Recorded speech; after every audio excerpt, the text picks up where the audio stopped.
Bom dia, Alfredo. Bom dia, Petrônio e ouvintes da Rádio Jornal. Chegando bom aí minha comunicação, minha voz. Em alto e bom som e com grave bem especial. Oh, coisa boa. Walter, tu tens um contato direto com a comunicação desde quando?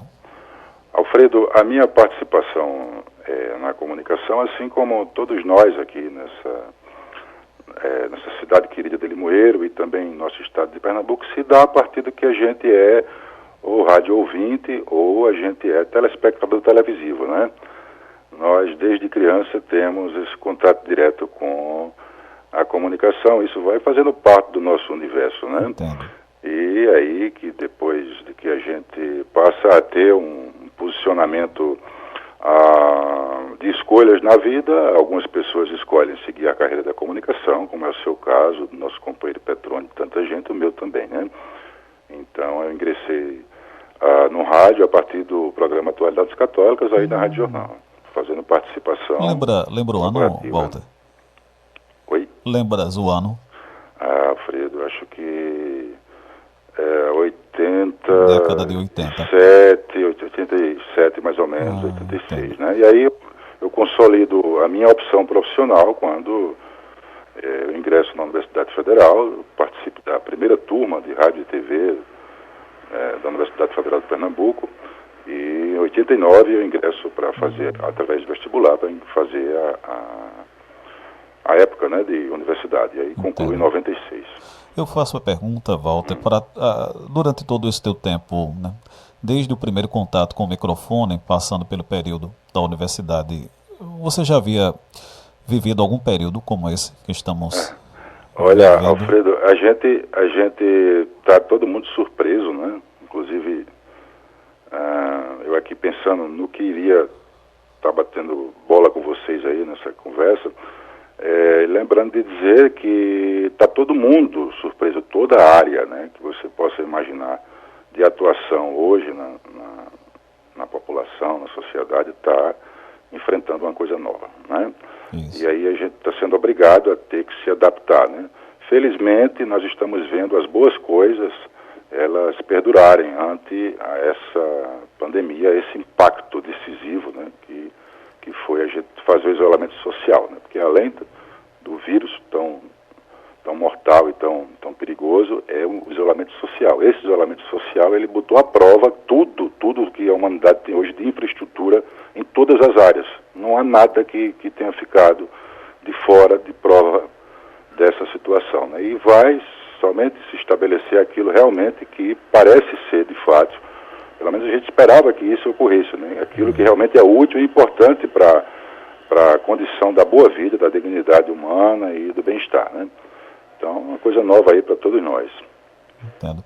Walter, do ponto de vista, você destaca, né, todos os setores passam pela reinvenção e a comunicação não seria diferente.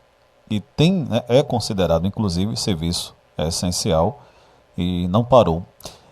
Qual a tua visão, qual a tua análise da reinvenção do profissional de comunicação, dessa fase da adaptação? Claro, a tecnologia bate a porta diariamente e você tem que estar acompanhando, mas tudo muito rápido, pandemia, a informação tem que chegar, o cuidado pessoal deve ser tomado. Qual a tua análise especificamente para o profissional de comunicação? Olha, eu vou fazer um recorte não somente para o profissional de comunicação, mas para o público, né, que, digamos assim, interage com, digamos, os meios mais clássicos e mais tradicionais de comunicação que estão sedimentados, né? O rádio, a televisão, a imprensa e também a internet, né? Então, junto com os profissionais de comunicação, mas também o público, a gente percebe algo que nos meios teóricos de comunicação a gente sempre ventila, a gente sempre reflete. Quando existe uma nova tecnologia, aquela tecnologia anterior que estaria fazendo as redes comunicativas sociais fluírem, essa nova tecnologia, a nova tecnologia passa a deixar aquela tecnologia antiga mais um pouco de lado, né? Então assim foi com o surgimento da televisão, e aí o cinema, que é uma grande forma de comunicação, mas também de arte, o cinema ficou um pouco à deriva, e o rádio também. ficou um pouco à deriva, né? Com o surgimento da internet, a gente vai perceber que tanto a televisão quanto o rádio ficam um pouco à margem, ficam um pouco de lado, né? Porém, nessa situação de pandemia, a gente percebe a utilidade e a importância que tem, né, o rádio especialmente, mas também a televisão, né, para que a gente possa estar se comunicando com toda a população possa estar informada e enfrentar melhor esse grande perigo para todo mundo, né? Então, a gente percebe que aquilo que estava consolidado como sendo algo que estaria sendo obsoleto, né, porque já se falava em fim da televisão, né, há poucos anos, com o advento da internet, e há mais tempo se falava assim, em fim de rádio, isso tudo já está por água abaixo, a gente pode dizer, a gente precisa do rádio, precisa da televisão, e aí requer cada vez mais a responsabilidade, tanto do profissional quanto das equipes que fazem programação, né? O profissional direto que eu digo, né? O comunicador, assim como você e o Petrônio, mas também as pessoas que fazem a programação, que fazem a definição do conceito, do qual a função o rádio e a televisão tem que ter, porque é muito importante para salvar vidas, né? Mais importante do que salvar vidas, nada existe. Verdade. Walter, do ponto de vista da velocidade da informação, a internet, grande aliada diante disso tudo e você destaca, né, a internet, a tecnologia cada vez mais presente nos meios de comunicação e a velocidade da informação é importantíssima. Até a gente conversava ontem pelas redes sociais, né, um fato que aconteceu na China e rapidinho chegou aqui, né, do outro lado do mundo. Então, essa velocidade ela é fundamental para salvar vidas, conforme você disse agora há pouco, tem esse detalhe também. É sempre um desafio, né? Não é, Alfredo, que a gente tem que adequar as nossas... Alô? Estou te ouvindo bem. A gente tem que adequar as nossas demandas que surgem, né? Coisa que não estava pensada, que não estava programada, as surpresas que é para todo mundo. A gente tem que adequar com aquilo que a gente já está habituado a vivenciar, aquilo que está consolidado no nosso convívio, né? E a internet por si só, ela não conseguiria atender as demandas que a pandemia do novo coronavírus trouxe. Ela foi preciso ser propagada pelo rádio, por exemplo, ou pela televisão, né? A gente sabe que nos países de desenvolvimento econômico mais avançado, é difícil encontrar alguém que não tenha aparelho de celular, que não tenha smartphone, né? Que não se comunique via rede social, mas num lugar feito na nossa região, aqui no Agreste Pernambucano, todas as nossas cidades aqui, circunvizinhas a Limoeiro, a gente vai encontrar uma grande quantidade de pessoas que, além de não quererem, além de não terem internet, não querem, né? Tem gente que não quer de jeito nenhum internet, principalmente no Nordeste, que é uma região muito tradicionalizada, e as pessoas insistem em manter os seus hábitos, os seus modos, que são muito bem adequados, né? A vida do nordestino é muito bem adequada. Você imagina a vida do camponês nordestino, ele é muito bem situada dentro do seu ecossistema, dentro do seu habitat, dentro da sua ecologia, é saudável, tem uma longevidade, né? Tem gente que vive aí 90, 100 anos. Então, para que internet na vida dessa criatura? Ele pensa isso, ele não tem um smartphone, né? O que chega a essa pessoa é o rádio, né? Ou a televisão, né? Então, a internet por si só, ela não faria esse papel de alcançar a toda a população, né? Então, a combinação dos meios de comunicação, ela vai trazer a benfeitoria necessária que a população precisa, né? Inclusive para propagar as ideias que estão em aberto ainda, as questões que estão em aberto, para que a população se posicione, né? Não é somente o fato de informar e a gente seguir aquela informação, mas a gente também, enquanto cidadão, enquanto pessoas que temos o nosso direito de decidir sobre o nosso destino, sobre nossa convivência, a gente também opinar, que é o que eu estou fazendo agora, participando do rádio, mas também grupos da sociedade discutir, né, de qual rumo a gente deve tomar, né, para concluir aí, por exemplo, agora na reabertura. Deixa eu pegar uma carona na tua fala. Você acredita que com o atributo da rede social, a sociedade passou a ter uma participação maior pela facilidade, pela rapidez, pelo horário que bem entende, Você, como você vê a participação, a opinião, a sociedade, né? O internauta, o ouvinte, o telespectador sendo realmente cidadão e participando. E aí, redes sociais, eu falo porque cada um tem sua conta e vai lá e posta na hora que quer, madrugada, de manhã, à tarde, não tem hora. Você acredita que houve aí uma manifestação maior? Olha, em termos de circular informação, não resta dúvida que sim, né? Circular informação, não mais que isso.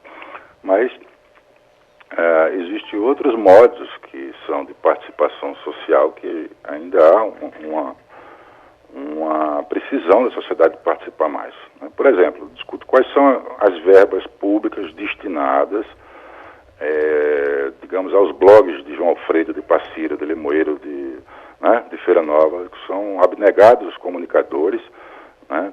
Que eles têm um trabalho muitas vezes autodidata, mas um trabalho muito intuitivo, muito importante. E esse pessoal às vezes trabalha de boa vontade, numa devoção, né? Meio que franciscana, digamos assim.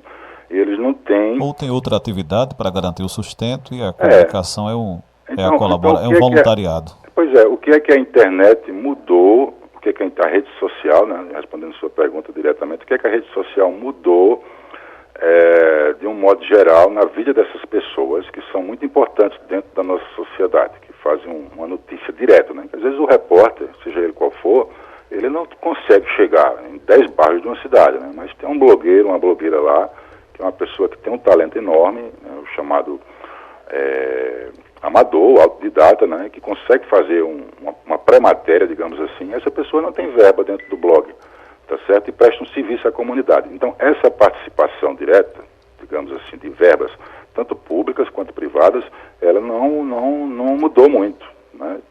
Ela tem chegado, basicamente, nos grandes veículos já consagrados de comunicação. Então, a rede social, nesse caso, não alterou muita coisa. Porém, a informação, de fato, ela circula mais, né? Eu dei o exemplo das verbas, mas tem outros também. A gente pode discutir com a orientação, de um modo geral, dos meios públicos de comunicação, né? Aqui na cidade de Limoeiro, e acredito que na região também, a gente não tem uma política decisiva de comunicação pública, não tem debate, não tem uma construção da comunicação pública. A gente tem a comunicação comercial somente. E às vezes o radialista da comunicação social, ele faz o papel da comunicação pública, né? Ou o carro de som faz o papel da comunicação pública, né? Então, o que é que mudou com a internet em termos de perfil de comunicação pública, onde o município vai estar escutando a sociedade, fazendo... o poder público, né, vai escutar a sociedade, vai construir meios de comunicação, horários de comunicação para que a sociedade discuta. Não mudou nada. Mudou nada. Então, isso é uma questão de conceito de gestão, de conceito de Estado, né? A internet chegou, modernizou, a gente circula a informação, mas a gente continua ainda com hábitos antigos que resultam no que a gente tem hoje no Brasil, que é o grande monopólio de mídia, né, na mão de poucas famílias. Você acredita que temos aí a possibilidade dessa inserção maior, fóruns, debates, associações, algo do tipo? O que estaria faltando para conseguir engajar? Pois é, essa luta é específica praticamente. Eu lembro que há muito tempo você fala sobre isso, sempre quando temos aí a oportunidade de conversar, você bate, né, nessa tecla. No meu tempo de faculdade, junto com discussão de companheiros e companheiras, né, estudantes na época, também profissionais de vários estados brasileiros, a gente militou muito, né? Eu, enquanto estudante, ainda nos aprendizados teóricos, ainda nos aprendizados da comunicação, lá com meus 20 anos de idade, a gente militou nesse sentido, né? O trabalho, por exemplo, de criação das rádios comunitárias, das TVs comunitárias, né? Por conta de que praticamente só o Brasil tem esse grande monopólio de mídia, né? Não tem em outros países de grande aparato tecnológico midiático, né? O Brasil é um grande país de mídia televisiva e radiofônica muito poderoso, muito excelente, muito boa qualidade. Os outros países, eles têm TVs públicas, têm TVs estatais, têm TVs comerciais, e elas concorrem entre si com muita naturalidade. E às vezes a rede de rádio e TV pública, ela é mais assistida do que a comercial. Como é o caso da Itália, tem a RAI, né? Como é o caso Da Inglaterra tem a BBC, são TVs públicas, elas não têm um fim imediato lucrativo. Enquanto TVs e rádio, né? Enquanto que no Brasil a gente ainda luta para que haja, de fato, uma democratização da mídia. Eu vou dar um exemplo para concluir esse ponto, essa reflexão bem claro. Quem que assume hoje o Ministério, acho que assumiu ontem, né? O Ministério das Comunicações no Brasil, né? Através da determinação do presidente Bolsonaro. Quem assume ministro, o deputado. Quem assume é o deputado do Rio Grande do Norte, eu esqueço o nome dele, acho que não vou dizer o nome, acho que esqueço. Fábio. Né? Bom, um jovem deputado, combatente lá do Rio Grande do Norte, na luta lá no Congresso Nacional, ele é genro do Silvio Santos. Né? Então a gente começa a ver que os critérios, né, e praticamente é um critério de que ele teria um trabalho político, mas ao mesmo tempo também um vínculo direto com a emissora do Silvio Santos. É o Fábio Faria. Pois é. É que a gente deseja boa sorte e um bom trabalho, né, para ele, mas ele não tem formação comunicativa, né, ou ele não tem um trajeto dentro da Câmara dos Deputados que ele pudesse trabalhar a comunicação como toda, né? Então circula aí, inclusive está publicado na mídia impressa, que a proximidade talvez do Silvio Santos pudesse ter sido essa avaliação. A gente fica se perguntando, não seria surpresa se isso fosse verdade, né? A gente viu, por exemplo, o momento da campanha, né? Aí eu vou ilustrar bem o que é que digo da comunicação pública, da comunicação brasileira, o que é que falta. No momento da campanha nacional para a reforma da Previdência, teve televisão que recebeu os defensores da reforma da Previdência e as entrevistas foram lá, longas, de 10, 15 minutos, 20 minutos, com os defensores do governo federal defendendo a reforma da Previdência. E cadê o sindicalista lá, que é contra? Ponderar, né? É só o contrário. Só isso acontece no Brasil. Em outros países, a gente percebe com muita clareza que existe, digamos assim, as duas versões, as três versões, as quatro versões das ideias que estão sendo trabalhadas, que estão sendo propostas, né? Elas são muito bem postas, né? Então, se tem o lado A, o lado B, o lado C que defende essas ideias, elas são postas na mídia e são discutidas, e a sociedade toda vai debatendo. Aqui no Brasil a gente só vê um lado da história na grande mídia. Então, esse aspecto, infelizmente, ele parece que ainda vai perdurar, ainda por um tempo, né? Porque a gente está vendo que isso está se reforçando dentro da nova situação que a gente enfrenta aí depois de passar do impacto inicial do novo coronavírus. Entendo. Bom, Walter, deixa eu entrar aqui também na questão, e aí tem sido, na verdade, um assunto muito comentado, muito debatido nos últimos dias, que é referente às notícias falsas, né? Fake news. Bom, muita gente às vezes nem lê a matéria e compartilha. Alguns, infelizmente, até param para criar a notícia falsa. Há aquele que, na ansiedade de divulgar, não apura, e aí é uma avalanche de informações que divergem da verdade. Há inclusive, né, delegacias especializadas agora para tratar a questão das fake news, das notícias falsas. Qual a tua opinião? Como, Walter, analisa todo esse cenário agora que nos últimos anos teve um boom, né, uma explosão? Realmente todos nós estamos muito impressionados e cada vez mais cuidadosos, né, com essa história de fake news, né? Eu, para fazer uma reverência aí à tradição, que hoje é dia de Corpus Christi, né? Eu vou citar o pároco da cidade, o Padre Elias, que em vários momentos na homilia dele, na Igreja Católica, ele se refere, né, já há bastante tempo, acho que tem uns 2 anos que o Padre Elias se refere às fake news e recomenda as pessoas a fazer uma busca daquelas informações que estão ali chegando, né, para saber se é verdade mesmo. Bom, a gente tem que se adaptar, a gente tem que fazer um exercício de procurar encontrar cada vez mais uma fidedignidade, né, naquilo que a gente está compartilhando, né? Acredito que a ficha caiu para todo mundo, que não adianta chegar no seu aplicativo, não adianta chegar para você e você passar para adiante, né? Precisa checar, precisa conversar com outras pessoas, ver fontes, né? E tem causado muito mal. A fake news tem causado muito mal. A gente sabe que, inclusive, não é um problema só brasileiro, outros países do mundo têm enfrentado isso, né? Inclusive se discute que algumas eleições presidenciais até, elas foram influenciadas por notícias mentirosas, né? E que isso tem provocado que a sociedade toda discuta a legislação de proteção, né? Toda a sociedade está discutindo a área jurídica, a área governamental, né? A área da comunicação, a área da internet, né? Tem sido obrigado para que empresas de grande mídia possam estar, de grande informação de internet, possam estar realizando suspensão, né? de sites que são maliciosos, e é uma luta, a gente está aí. O Brasil já tem, né, uma legislação, eu ainda não debrucei sobre a legislação, mas já tem uma legislação bem específica. Agora nas eleições vai ser bem rigoroso, né?